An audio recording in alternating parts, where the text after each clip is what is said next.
India counters Pakistan's latest water scare threat.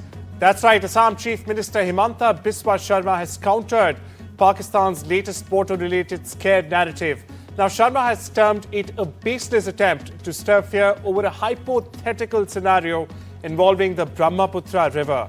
In fact, in a strongly worded post on social media platform X, Sharma responded to the claim, "What if China stops the Brahmaputra water to India?"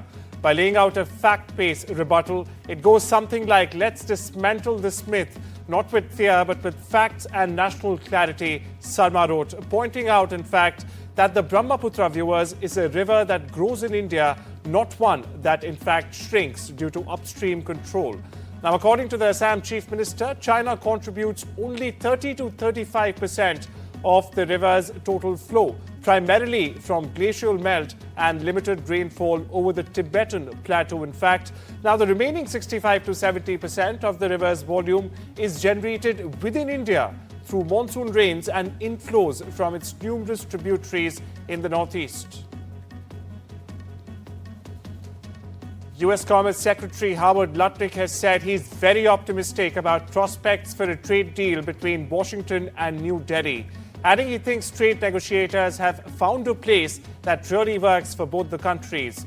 You should expect a deal between the United States and India in the not-so-distant future, Lutnick said at the US-India Strategic Partnership Forum's Leadership Summit in Washington. In fact, Lutnick also invited Indian businesses to make investment in America.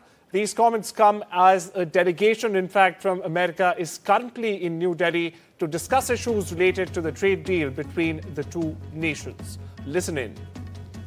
Earlier countries get a better deal. That's the way it is. So those who come in, July 4th to July 9th, there's just going to be a pile. Right? But those who are earlier, and I think India is trying hard to be one of the earlier countries, which I appreciate. But these kind of deals used to take 2 or 3 years, and we're trying to get them done in a month, which is, just not the ordinary DNA of trading relationships between countries. I think to be in a very, very good place, and you should expect a deal between the United States and India in the not too distant future, because I think we found a place that really works for both countries. Well, that was Howard Lutnick for you. Meanwhile, my colleague Alistair D'Souza caught up with former Cisco boss John Chambers. And viewers, here's why Chambers is in fact positive on the possibility of a swift and mutually beneficial trade deal as well.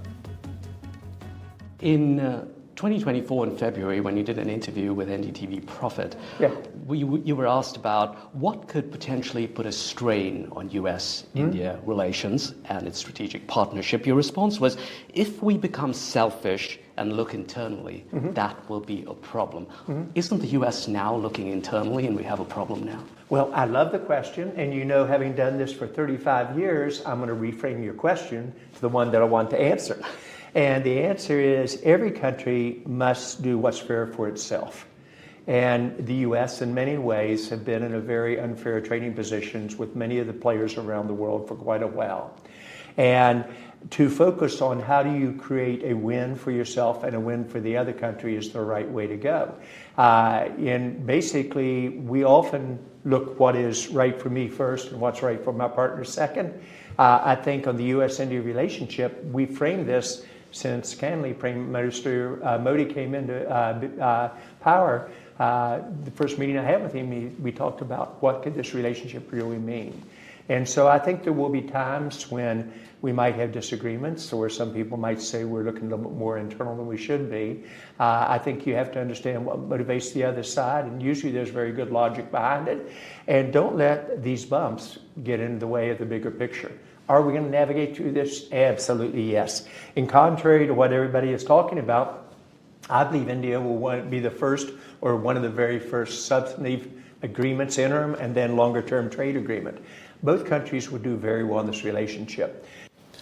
Shifting focus to our neighborhood now, where an official Pakistani dossier has in fact revealed that India struck more targets during Operation Sindoor than our forces originally acknowledged. Now, this dossier on Pakistan's Operation Bunyan Marsoos highlights India struck at least 8 more targets than its forces referred to. And of course, viewers, there's more. The maps in the dossier show strikes on Peshawar, Jhang, Hyderabad in Sindh, Punjab's Gujarat, Gujranwala, Bhavalnagar, Attock and even Chor. Now, these locations were not named by the Indian Air Force or the DGMO in the press briefings after the airstrikes last month. Not only does this establish without a doubt that India struck far deeper behind enemy lines than it had initially anticipated, not only this, viewers, it also flies in the face of Islamabad's tall claims of inflicting heavy damage on the Indian side. Meanwhile, here's my colleague Shivarur with more on this. At least 7 new targets revealed or claimed by Pakistan in an official dossier that was published on the 18th of May, a few weeks ago, are all target locations that Pakistan claims were hit by Indian drones that have not been acknowledged by the Indian side. Whether it is Jhang, Bhavalnagar, Peshawar, Hyderabad, Gujarat, Attock and other places, this suggests that the scale, if correct, was much larger than has been claimed or acknowledged by the Indian side, and that Operation Sindoor was far bigger, far deeper. The scale of it was much larger than initially believed. Now, we of course already know that not all information has been revealed so far. Things have been coming out in layers from armed forces briefings, but it's very interesting to note that in a series of maps published in this official dossier by Pakistan's ISPR on the 18th of May, trying to detail what has happened as far as Operation Sindoor is concerned. They've called it their own Operation Bunyan Marsoos. They've claimed that these 7 to 8 fresh targets, in addition to what India has claimed, have also been attacked. Now, the disclaimer, of course, has to be that Pakistan always indulges in a great deal of propaganda, but there is no reason to believe that the scale and depth of these Indian attacks using drones and missiles hasn't hit any of these places so far. So whether it is Peshawar, Hyderabad, Gujranwala has of course already been acknowledged, but Gujarat, Hyderabad, Jamb, Attock and other places are all new, and they add a great deal of depth and complexity to what we know so far about how big Operation Sindoor really was. Over to India's financial capitals, where the Mumbai civic body has scrapped a key tender to buy beat safety equipment from a Turkish company. Now, this comes as the government continues to ramp up heat on Turkey for siding with Pakistan during Operation Sindoor, viewers. Now, the tender was floated last September for perspective to buy 6 robotic water rescue vehicles to assist lifeguards at various beaches in the coastal city. Now, these include the Girgam Chowpatty, Dadar, Shivaji Park, Juhu, Versova, Aksa and Gorai. The vendor who had won the tender, in fact, to bid would have sourced the devices from Marin Robotics. It's a Turkish company, viewers. However, the Birum Mumbai Municipal Corporation cancelled the deal in view of Turkey's support to rogue state Pakistan. The White House press secretary has said that President Donald Trump and his Chinese counterpart Xi Jinping will likely speak this week. That's correct. The announcement comes days after Trump accused China of, in fact, violating an agreement to roll back tariffs and trade restrictions. White House press secretary Caroline Leavitt is the third top Trump aide to, in fact, forecast an imminent call between the two leaders to iron out differences on the last month's tariff agreement in Geneva, among larger trade issues. It still remains unclear when exactly the two leaders will speak. Meanwhile, here's more. Sure. She asked about the potential call with President Xi. I can confirm that the two leaders will likely talk this week. And as always, when there are foreign leader calls, we will provide a readout of those calls. So we'll see you guys later. Thank you. Over in Istanbul, Russian and Ukrainian representatives met for a second round of direct talks in Istanbul on Monday, but with little progress towards ending the war. Now, as the talks unfolded a day after a string of stunning long-range attacks by both sides, while Ukraine launched a devastating assault on Russian air bases 4,000 kilometers behind enemy lines, Russia hurled its largest drone attack of the war against Ukraine. Now, the only concrete outcome of Monday's talks was an agreement, in fact, to exchange all gravely ill and wounded prisoners of war, as well as those under the age of 25. Speaking with reporters later, Ukraine's Volodymyr Zelensky said 1,000 prisoners would be returned by each side. Both sides, meanwhile, have also announced a mutual agreement to exchange the bodies of 6,000 fallen soldiers each. Listen in to what Zelensky said after these talks. If Russia turns the Istanbul meeting into an empty talk, there must be a new level of pressure, new sanctions, and not just from Europe. We need to work on joint sanctions at the G7 level, including with the United States and with everyone in the world who wants peace. Over in the UK, Prime Minister Starmer has announced an overhaul of the country's defence spending on Monday.